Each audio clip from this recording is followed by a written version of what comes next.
ಎಲ್ರಿಗೂ ನಮಸ್ಕಾರ. ನಾನು ಮೋಹನ್. ಇವತ್ತು ಬಂದ್ಬಿಟ್ಟು ನಾವೊಂದು ಕಾರ್ ತಗೊಂಡು ಹೊರಗಡೆ ಹೋಗಿದ್ವಿ ಯಾವುದೋ ಕಾರಣದಿಂದ. ಅದೇ ಈ ಕಾರು. ಇವತ್ತು ಟಾಸ್ಕ್ ಏನಂದರೆ, ಈ ಕಾರು ಯಾವುದು ಅಂತ ನೀವು ಕಂಡುಹಿಡಿಯಬಲ್ಲಿರ. ಅಂದರೆ ನಾನು ಕೆಲವು ಫೀಚರ್ಸ್ ಹೇಳ್ತಾ ಹೋಗ್ತೀನಿ, ಅದ್ರ ಮೇಲೆ ಡಿಪೆಂಡ್ ಮಾಡಿಕೊಂಡು.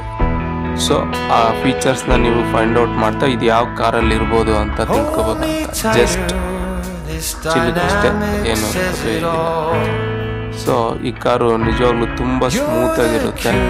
ಸಸ್ಪೆನ್ಷನ್ಸ್ ಮಾತ್ರ ತುಂಬ ಹೈಜೀನ್ ಆಗಿರುತ್ತೆ. ಡಿಫ್ರೆಂಟ್ ಸಸ್ಪೆನ್ಷನ್ಸ್ ಬರುತ್ತೆ. ಉಯ್ಯಾಲೆಯಲ್ಲಿ ಹೋಗ್ತಾ ಇರೋ ಥರ ಅನಿಸ್ತಾ ಇರುತ್ತೆ, ನೀವು ನೋಡ್ತಾ ಇರ್ಬೋದು. ಸೊ ಯಾವುದೇ ಪಾರ್ಟ್ ಹೋಲ್ ಫೀಲ್ ಅನ್ನೋದು ಒಳಗಡೆ ಕೂತವ್ರಿಗೆ ಆಗಲ್ಲ. ಸೊ ಮತ್ತು ಇದು ಬಂದ್ಬಿಟ್ಟು 360 ಡಿಗ್ರಿ ಕ್ಯಾಮ್ರಾ ಅಂತ ಅಂತಾರೆ. ನಮಗೆ 4 ಸೈಡ್ಸ್ ಕ್ಯಾಮ್ರಾ ಇರುತ್ತೆ, ನೋಡ್ತಾ ಇರ್ಬೋದು. ಎರಡೂ ಕಡೆ ತೋರಿಸ್ತಾ ಇದೆ ಕ್ಯಾಮ್ರಾ. ಸೊ ಯಾವುದೇ ನಾವು ಇಂಡಿಕೇಟರ್ ಹಾಕಿದ ತಕ್ಷಣ ಆ ಸೈಡಲ್ಲಿ ಇರೋದೆಲ್ಲ ಬರ್ತಾ ಹೋಗುತ್ತೆ.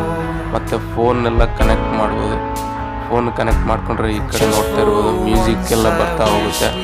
ಮತ್ತು ಒಂದು ಕಡೆ ಮ್ಯಾಪ್ ಎಲ್ಲ ಬರ್ತಾ ಹೋಗುತ್ತೆ.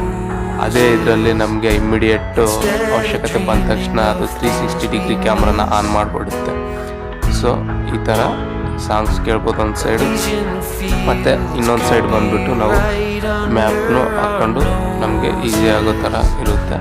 ಮತ್ತು ನಿಮಗೆ ಬ್ಲೈಂಡ್ ಸ್ಪಾಟ್ ಅನ್ನೋದು ಅವೈಲೇಬಲ್ ಇರುತ್ತೆ. ಮಿರರಲ್ಲಿ ಎಲೆಕ್ಟ್ರಿಕಲ್ ಅಡ್ಜಸ್ಟ್ಮೆಂಟ್ ಮಿರರ್ ಇರುತ್ತೆ. ಇಲ್ಲಿ ಚಿಕ್ಕದಾಗಿ ನಿಮ್ಮ ವೆಹಿಕಲ್ ಕಾಣುತ್ತೆ, ನೀವು ಫೈಂಡ್ ಔಟ್ ಆಗಲ್ಲ ನೈಟ್ ಆಗಿರೋದ್ರಿಂದ. ಮತ್ತು ನಿಮಗೆ ಒಂದು ಸೆಪ್ರೇಟ್ ಮ್ಯೂಸಿಕ್ ಸಿಸ್ಟಮ್ ಅನ್ನೋದು ಅವೈಲೇಬಲ್ ಇರುತ್ತೆ. ಇದು ಬಂದ್ಬಿಟ್ಟು ಎಲ್ಲ AC ಕಂಟ್ರೋಲ್ಸ್ ಇಲ್ಲಿರುತ್ತೆ. ಇಲ್ಲಿ ಡಿಸೆಂಟ್ ಕಂಟ್ರೋಲ್ ಇರುತ್ತೆ, ಫಾಗ್ ಲ್ಯಾಂಪ್ಸ್ ಇರುತ್ತೆ.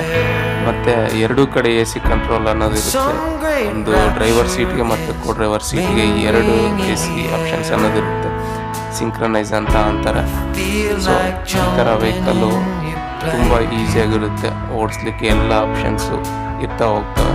ಸೊ ಇದು ಯಾವುದು ಅಂತ ಕಂಡುಹಿಡಿ. ಈ ಥರ ಸಿಸ್ಟಮ್ ಕೂಡ ನಿಮಗೆ 1, 2, 3 ಸಿಸ್ಟಮ್ಸ್ ಅನ್ನೋದು ಅವೈಲೇಬಲ್ ಇದೆ. ಕ್ಲಸ್ಟರ್, ಇನ್ಫೋಟೈನ್ಮೆಂಟ್ ಮತ್ತು ಮ್ಯೂಸಿಕ್. ಸೊ ಫೈನಲ್ ಆಗಿ ಟಾಟಾ ಕಾರ್ ಅಂತ ಹೇಳ್ತಿದ್ದೀನಿ. ಯಾವುದು ಹೇಳಿ ನೋಡಿ.